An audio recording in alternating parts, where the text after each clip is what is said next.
Hello বন্ধুরা, আজকে ত্রিকোণমিতির আমরা 18 নম্বর অঙ্কটা দেখব। ঠিক আছে, 18 নম্বর কি বলছে? cot a plus tan b। ঠিক আছে, cot a plus tan b, cot b plus tan a। আচ্ছা, চলো এটা করি।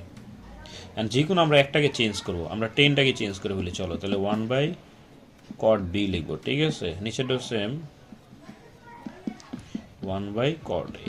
এখন এটাকে আমরা কি করব? লসাগু করব। cot b মানে কি? cot a cot b, এটা বাদ গেলে কি হবে? শুধু এখানে 1 থাকবে। ঠিক আছে, cot b বাদ গেলে 1 থাকে। নিচেটাও সেম কাহিনী, cot a। তাহলে এখানে cot a এর সাথে cot b গুণ করলে কি হবে? cot a cot b। R cot a cot কে বাদ দিলে 1টা এখানে বসে যাবে। ঠিক আছে, তারপর একটা দেখো, এখন আমরা কি করবো? এটাকে উল্টাই দিব। আচ্ছা উল্টাল দরকার নাই, উপরটার সাথে উপরটা কাটা যাবে। তাহলে কি উপরে একটা 1 থাকবে, এখানে একটা 1 থাকবে। তাহলে জিনিসটা কীরকম দেখে? 1/cot b 1/cot a। ঠিক আছে, ওকে ডান।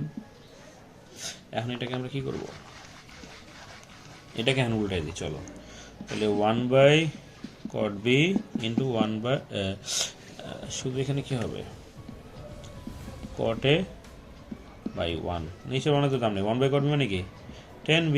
আর এখানে আছে কি? শুধু cot a। তার মানে cot a tan b, এটাই ছিল রাইট হ্যান্ড সাইড। ঠিক আছে, ওকে ডান।